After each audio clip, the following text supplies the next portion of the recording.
This is a system pattern, or what we call a system archetype, of a feedback structure of a very common effect called the attractiveness principle. So the attractiveness principle is, in general, is any time a person or business has to make a choice between two equally attractive yet mutually exclusive strategies, and what happens when they make that choice. And I'll want to walk through the feedback loops one by one and then show how it's an effect. Now, we're using COVID-19 as an example to illustrate this, but as with all these system patterns, all that I did to change and make it COVID-19 was change the words here to make the content. The system structure is ubiquitous, so you'll find this in other areas that have the same sort of underlying conditions. This system pattern will prevail. But on the left side, you have this business success or failure. So we're talking now about a business that has to decide to open or stay closed during COVID-19. And obviously, they have a business strategy that leads to more business revenue, but more business revenue leads to more strategy. This is now a positive feedback loop. If you get more revenue, you can execute more things, make more choices. We've kind of consolidated a lot of things into strategy here, basically the success and health of the business.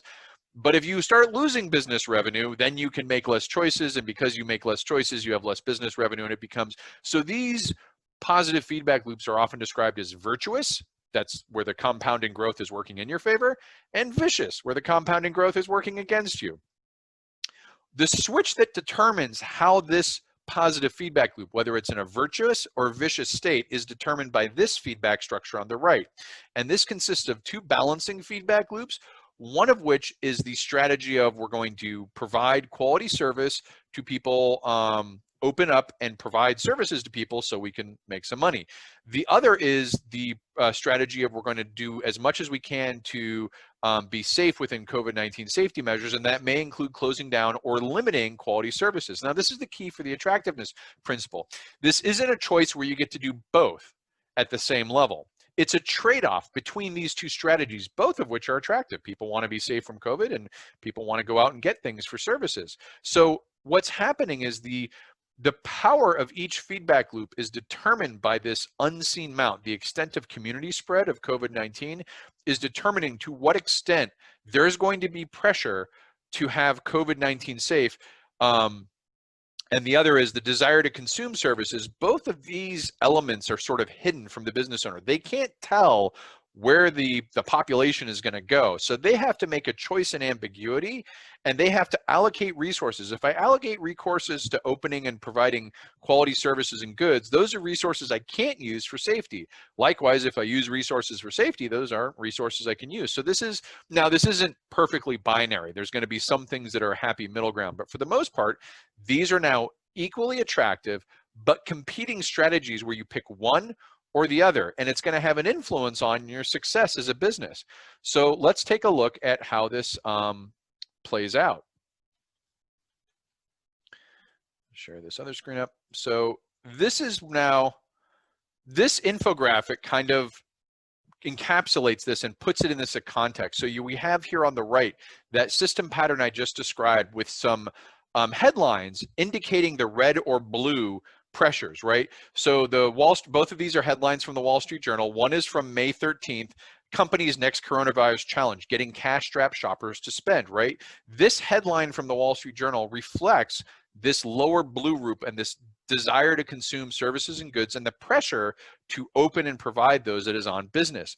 This July 10th headline, also from the Wall Street Journal, as COVID-19 cases hit records in US, deaths begin to trending higher.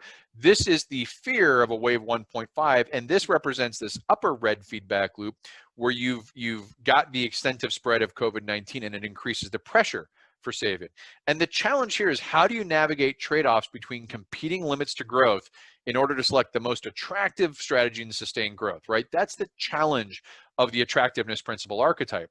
And what you see down here is one potential manifestation of the system. Remember, system structures can manifest many behaviors, but what I did is I laid out, to clear the charts, the color coding of the line corresponds to the behavior of the loop. So the green line means what's going on in the green loop, the blue line is what's going on in the blue loop, and the red line is what's going on in the red loop.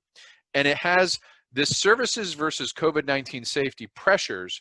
What it's showing is the pressure over time versus revenue. So let's say that there's an increasing pressure to open. This is the blue. desire to consume. So you have this increasing pressure, and the safety pressure is there, but it's low. So you choose the attractive principle of we're going to open because that's where the pressure is, and we're going to provide services, goods and services, and you can see this increasing pressure, but and your revenue goes up, your revenue is now high, you're making money, then the loop flips on you. Right? This is what happened. I'm displaying the basically what happened here in the last month.